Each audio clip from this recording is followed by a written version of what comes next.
behind the green room with Paul Provenza is now the brown room with Russell Peters. You can't come in, there's real comics in here.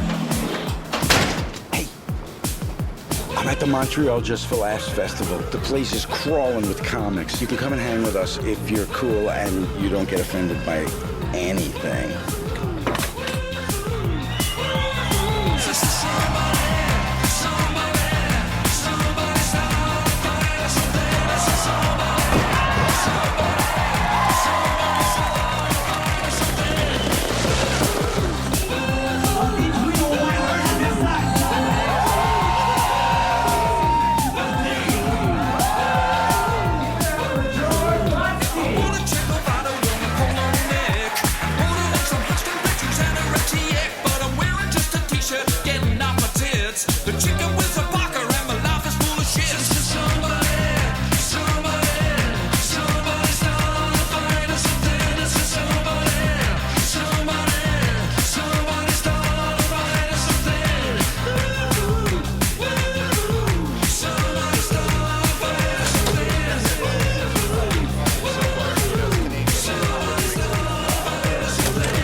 We're here at the Mainline Theater in Montreal,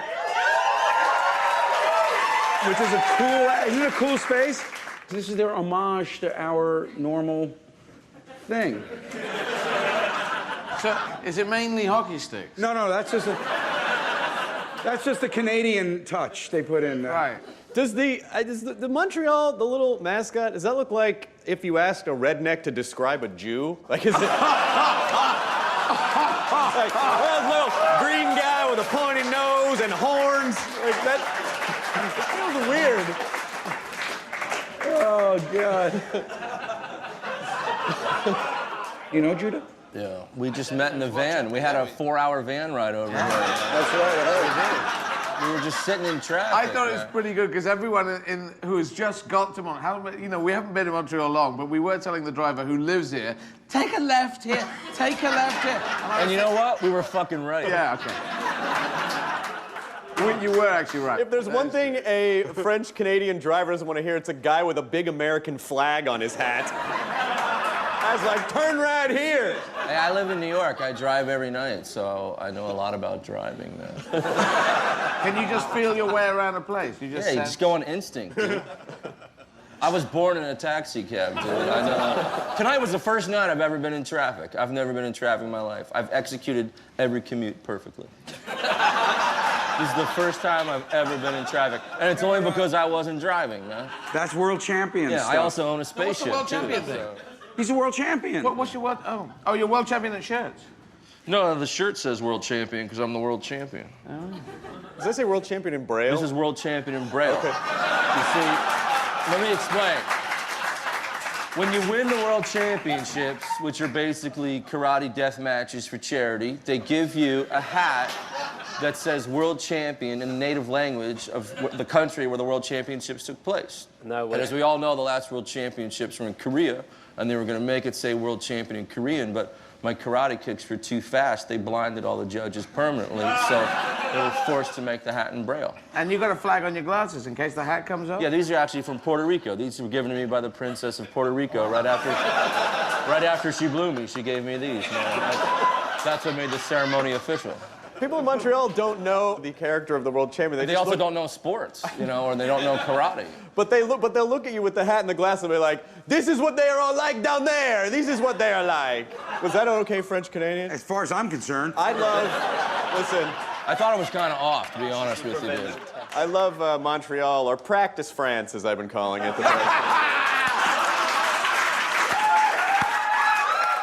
Quebec it's France, but it's had studio notes.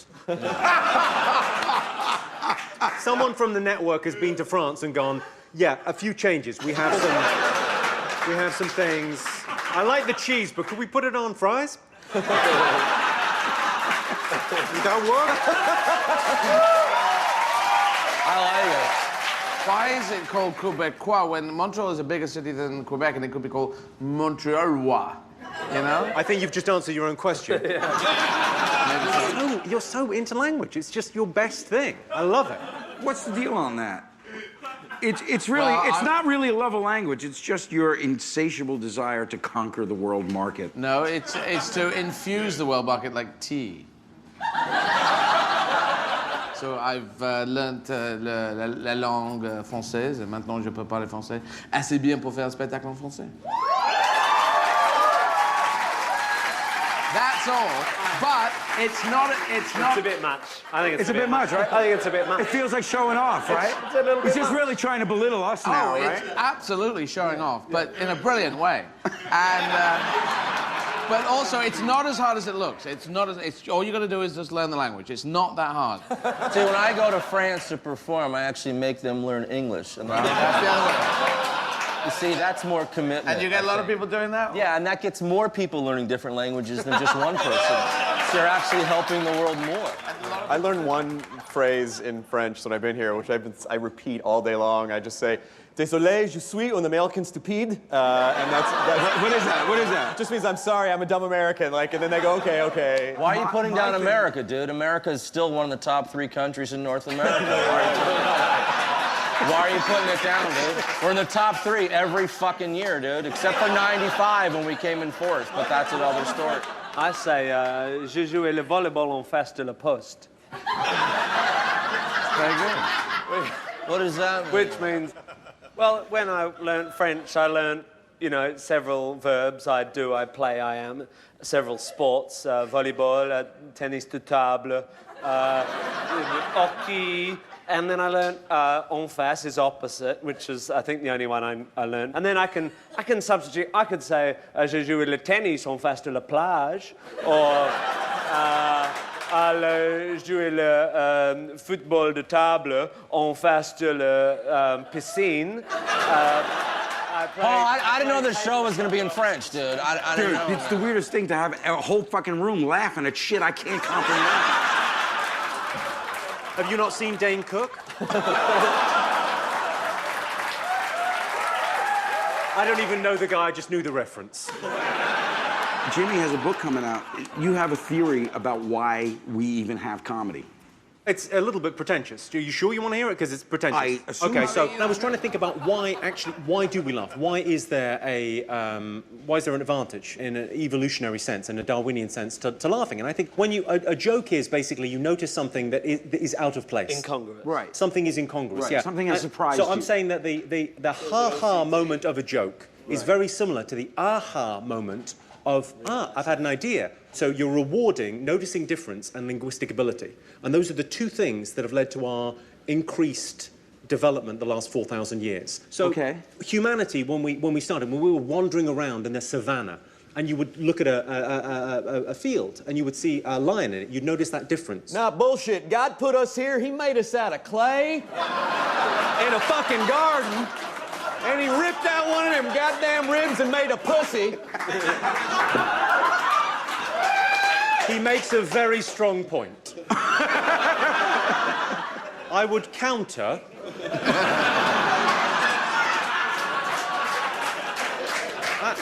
I think there is an advantage. I think our culture has done very well out of laughter, out of humor, out of seeing something a little bit differently. And I think, you know, the last couple of 100 years, what? Do we still have to buy the book? We release endorphins when we laugh, and the reason people come to comedy shows there's a release of endorphins, and you're happy, and there's a Endorphins is another word for brain cum, basically. Right? brain cum. You release brain cum. That is what I meant to say. Yeah.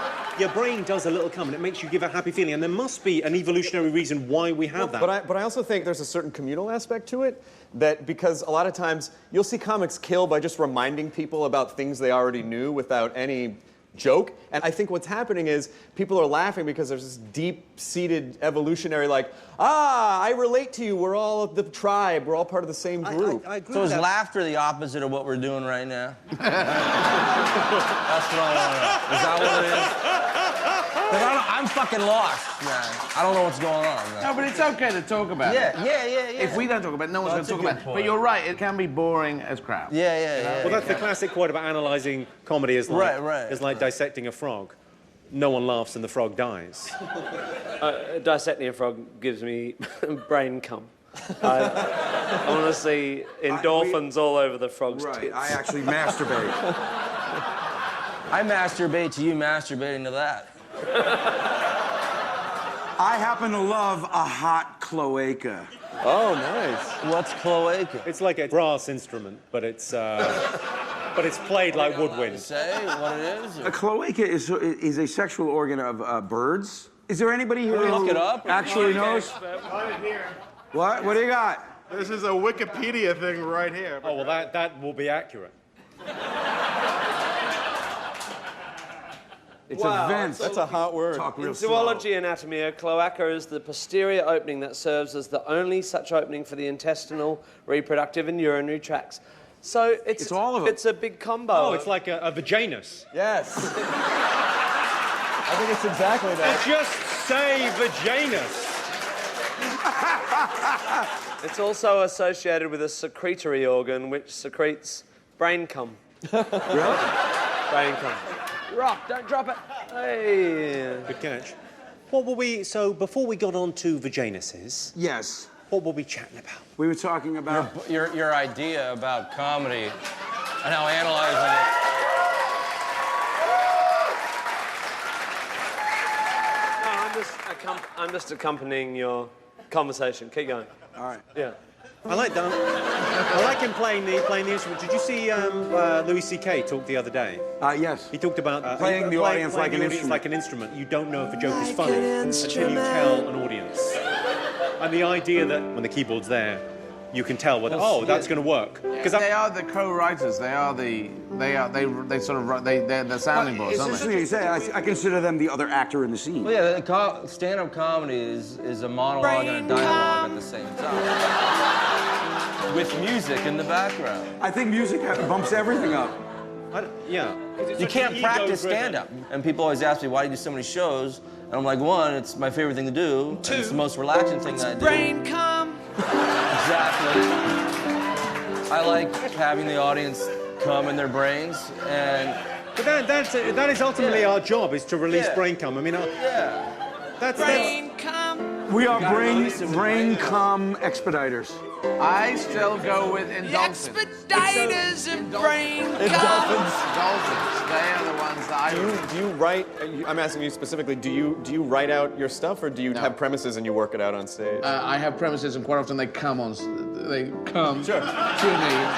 but they just arrive on stage. Because, but they can't So, Chris,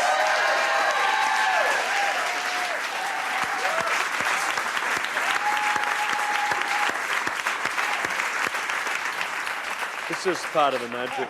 I like the sunglass thing. What do you think? You think it works? No one's gonna get. She's fucking behind me. No one is gonna get this reference, but you look like Chris Sarandon from Fright Night. No I one's get gonna it. I get it. You do? I can't believe I got a reference you threw. You did, yeah. Because you're like your geek references. I'm left behind. You look like Chris Are Sarandon you from like Fright are Night. you like a huge like rock star at Comic-Con or what? Well, Comic-Con does trick you into thinking that you're more popular than you actually are. Everybody who works on the green room is female, pretty much. They all think you're like sexy and hot and gorgeous Me? and all that shit. Yeah. No, but I mean, you put the lie to Chris, the image of a nerd. He's talking to me peripherally. Oh yeah, it's balancing. But I don't think that. But I always say, like, people are like, oh, but I thought nerds just. But a nerd isn't about whether or not you like Star Trek or Star Wars or a nerd in my estimation is about obsessing over something to a molecular detail and almost borderline OCD. You will ignore almost anything good in your life to focus on this one thing and try to know more about that thing. I think Do you that's think really the term nerd is overused? Good joke. Yes. I think the term nerd is absolutely. overused. It's become a cultural buzzword. Right. It's People are also- people say like, oh yeah, I saw Star Wars, so I'm a nerd. It's like, no, everyone fucking saw Star But Wars. it's become cooler. It has become cooler, though, yeah. I do. You know what I mean? It's like people, the definition of the word has changed over the years. The nerd used to be somebody who could never fit in no matter how hard they even tried, and they were so out of it, they didn't even know they didn't fit in. And now, like, everyone just says, oh, yeah, I'm a nerd. The reason I use the word nerd is because I want to promote the idea that it's cool to be a rationalist and hyper and logical and all that sort of stuff, and nerd's the easiest pop catchphrase for that. You know, I have this idea that like the redneckiest of rednecks has, you know, a smartphone or a DSLR camera or a laptop, a DVR or whatever, and so I think, you know, the nerds make the shiny things that distract the mouth breathers, and so that's why we are sort of... I always love that my iPhone is more powerful than the Whopper computer from War Games. Like the... I love this show. Every time my little wine cup empties, a man... This man with a wine cup goes, like it's really important and no one sees him. He's like this. Like, talk about an enabler. Like, he's going, Minchin's an alcoholic. Got it, check. I love this show. When you're getting close to empty on that, he's freaking out.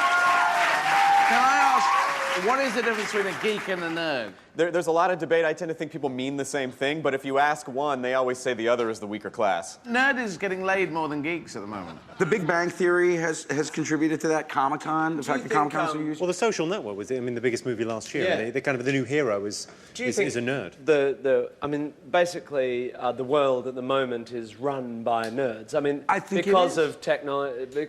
And in fact, it's run by people with Asperger's.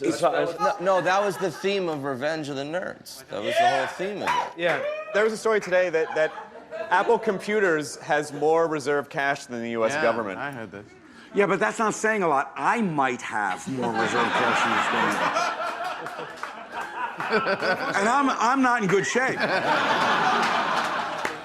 We are really a global technocracy because we don't understand anything. There's a famous Arthur C. Clarke quote, isn't there, about any significantly advanced technology will appear as magic. The iPhone, you might as well tell me there's a wizard in it. I mean, really. There's an app. But when all this chatter comes, like in elections, things like, what do you think about the economy? As if anybody fucking can figure any shit out except like 7 people. Such an odd thing in the news media now where they ask you, what do you think? Give us a call. It's the news. You fucking tell me. It's the news. I don't know. News doesn't do news anymore, man. It's just ratings. All they want to do is create this blanket of fear, because they, like you said, they have to get ratings, and so they're going to report on the worst, most horrific. That everything might kill you. Tune in. Oh fuck, you know, like. Well, here's the thing: the fear mongering is the wrong fear mongering. They fear monger things to make people not look at the big issue. Thank you. The fear mongering we should have is the fact that we're really just slaves to a handful of multinational corporations, every fucking one of us. Multinational companies have become like nation states, and China just bought America. They're not going to invade. Multi-nation states, really, because if you took one out in one place, they're still existing in other countries. So we've seen that. Is it wrong that I want to fuck your accents? Excellent answer. Is that weird? It's not wrong. It's reassuring. They're so nice. I just want to say, why don't you want to fuck my accent? What's wrong with... Well, my accent can take as good a fucking as any accent. My accent... Your accent, Tim, sounds like it's already been fucked. Quite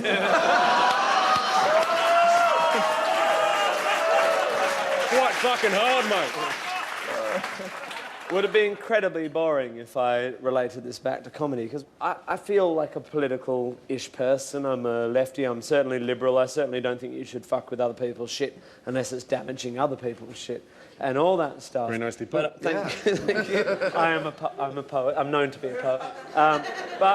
But I don't do comedy about politics in the domestic politics sense. The reason I do comedy about logic and religion and belief systems is because I feel like I can go, well, that's fucking wrong, and this is why that's fucking wrong, And that's why I avoid politics, because I cannot, see, get what's right and wrong about it. I agree with you completely. And the issue is the values and the important things, right? Like your value of critical thinking is a value that is missing on both sides of Republican, Democrat, whatever. It's a different thing for me as a comedian. I'm purely an entertainer. I've got no message at all. All I'm doing is trying to make people laugh. I don't think anyone should be listening to me particularly.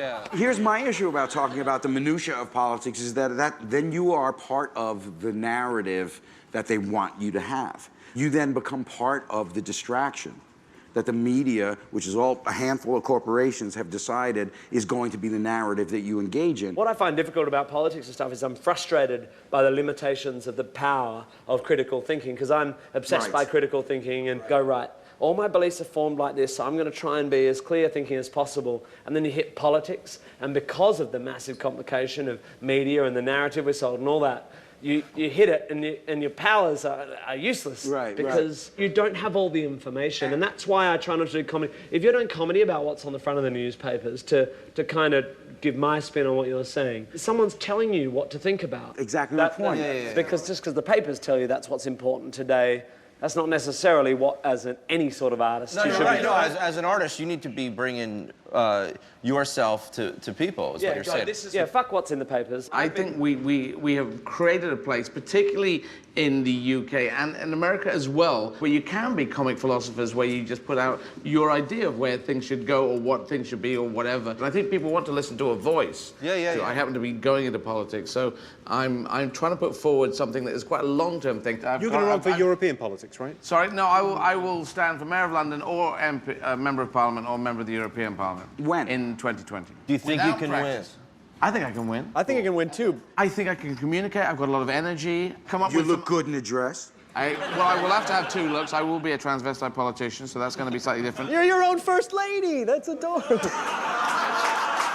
And I've done a few things in slightly different ways. Listen, most politicians do not have the experience that a master stand-up comedian will have dealing, like, you will be able to fucking destroy anyone in a debate. Well, there is that, but there is a slight difference that you can't use comedy quite as the tool that we use it. I mean, if I got elected as a politician, I do not think I could say in a debate in the House of Commons, yeah, but I fucked your mum. It just wouldn't. I think you could. That wouldn't. I believe that that's just the kind of candidate we need. I don't doubt that you'll become a politician because you set yourself the goal and you'll do it. It just strikes me as an odd thing to want because you're in movies, you're being a stand-up. I understand you. Why would you want to do anything else? I cannot understand. Because I can't leave it to the right wing. I cannot leave it to the fascists. So you feel I will stand up against the fascists. I will fight all my life against the fascists. I will just do that. I just want to do that. I just don't like it. Jimmy, you gotta face it, he cares more about things than you do. Everyone cares more than I do. My favourite thing about comedy, my favourite quote, I was chatting to a friend years ago, Mike Wilmot, he said, a room of 3,000 people, a comedian is the one person facing the wrong way. And I think that sums us up as people. I think we're all a little bit off. We're all kind of on our own. We're not good team players. Politics is about being a team player. I quite like being a team player. Yeah, but see, because I do improv as well. And Ray improv also acts too, so he's a team player. Yeah. You're wrong, dude. World champion. World champion approved, right here, dude. I think stand-ups are the person in the room. We almost get up and articulate what maybe the room is thinking or hoping or an idea that they hadn't thought of. It's like we're very real. We have to be very rooted, which is the trouble if you get successful because you suddenly lose a connection with people. I don't think that would affect my act in one. No, because he said, why it wouldn't affect your act? Why? I said,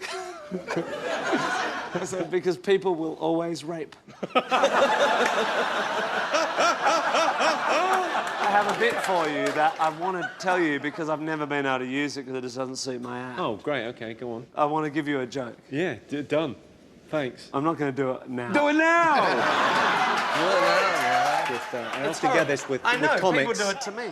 In Montreal or at Edinburgh, when you're around comics, they come up, they say, listen, I wrote this joke about raping a baby. I can't tell that joke, but maybe you could. And you go, have you seen my act? It's not that bad. What is the last 15 minutes? What is the most offensive joke that you've ever written. If only Africa had more mosquito nets, then every year we could save millions of mosquitoes from dying needlessly of AIDS.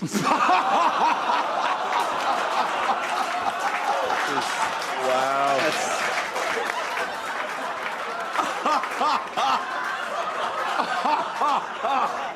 It's a beautiful joke. It's a beautiful Yeah, it's a, joke. you know, It's but a there's a lot, stunning but joke. it's about the turn on the language. It's not really about anything other than. Exactly. It's about expectations. There's no sense in which I'm going, I'm going to say that because then people are going to think differently about that. AIDS. They'll have a laugh and then Well, it they'll is move to the next about one. saving mosquitoes. People don't talk about that. Who's talking about the mosquitoes? You brought it up, man. I want to shave your hair off. Do you really? Yeah, I saw a photo of you today with shorter hair. I think we need to get you back to. No, that's so interesting. On TV shows, you can say, let that guy eat that balloon and then fuck that rabbit. And you go, yeah! People go, and then they go, I gotta do it now. That is one of the weird things on television. I just want to say, Paul, I don't expect you to eat a balloon or fuck a rabbit. But I think we should shave your hair. I'd rather eat a balloon or fuck a rabbit than shave my head. Well, eat a balloon and fuck a rabbit it is.